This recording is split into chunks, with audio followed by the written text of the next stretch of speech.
CBN Recife, Economia e Negócios. Oferecimento Sicredi Recife, soluções financeiras para você crescer. Às 3h51, Economia e Negócios com Écio Costa. Écio, boa tarde. Boa tarde, Dani, boa tarde, Mário, boa tarde, ouvintes da CBN. Boa tarde, Écio. Vamos comentar essa expectativa aí de uma economia mais tímida em 2023 e quais as consequências da estagnação, hein? Primeiro vamos aos motivos, né? Você tem uma expectativa de crescimento mais baixo para 2023. Hoje saiu o Boletim Focus falando de um crescimento de 0,75%. Esse ano a economia, o próprio boletim fala de um crescimento acima de 3%, mas para o ano que vem você tem uma realidade diferente. Você não tem, por exemplo, um setor de serviços se recuperando como ele se recuperou esse ano. Esse foi o grande destaque desse ano, após a pandemia, né? Foi o último setor a se recuperar e apresentou essa recuperação esse ano.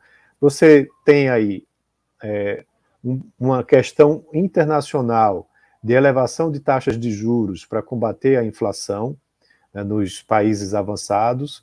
Então isso desacelera as economias da zona do euro, dos Estados Unidos. A China também agora está revendo, mas vinha de um processo de desaceleração também, tentando combater o Covid, né, com medidas muito restritivas.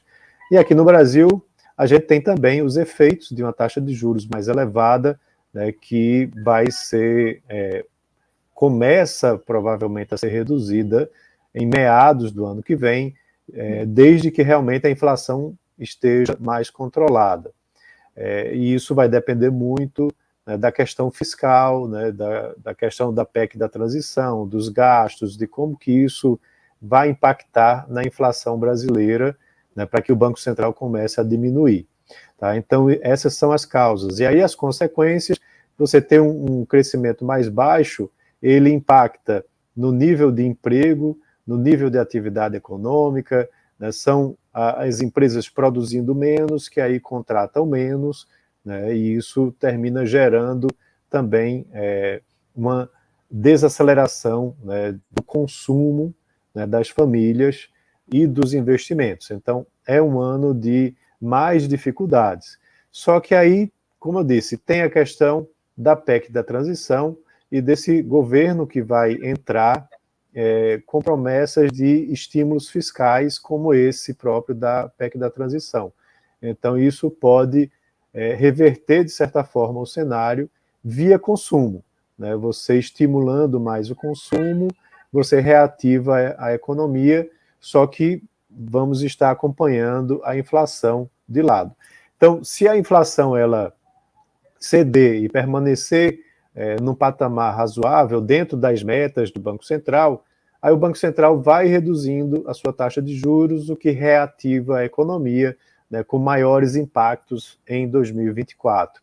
Então, essa é mais ou menos o que a gente tem muito na economia, são ciclos econômicos também, né? Você, às vezes, tem um ciclo de maiores gastos, gera inflação, aí a economia precisa ser controlada, aí a inflação reduz, e aí quando a inflação reduz, você diminui as taxas de juros e ela passa por um novo ciclo, né? Então, espero que a gente tenha esse freio de arrumação, mas que seja um freio breve, né, para que você possa voltar a ter um crescimento maior, né, na economia brasileira. Certo. Ok. Bom, Tem então, algum questionamento, Mário? Não, eu ia colocar para essa o seguinte: bom, a gente sabe que há fatores externos, né, depender de fatores externos também, né? E na questão interna aqui no Brasil, o que é que, na sua opinião, poderia ser feito para evitar, ou não há como evitar essa estagnação? Veja, não é bem uma estagnação, é um crescimento mais baixo, né? Você tem aí uma perspectiva de um crescimento de 0,75, certo? Mas você vai ter momentos realmente da economia, talvez até tendo crescimento negativo. Essas medidas de estímulo que o governo Lula vai adotar, muito provavelmente vão ajudar nesse sentido, né, para você diminuir o impacto via consumo. Tá? Mas a questão é que essas medidas elas são temporárias, elas não podem estar sendo utilizadas o tempo inteiro, porque senão elas retroalimentam a inflação. E aí você termina tendo períodos mais longos de taxas de juros mais elevadas.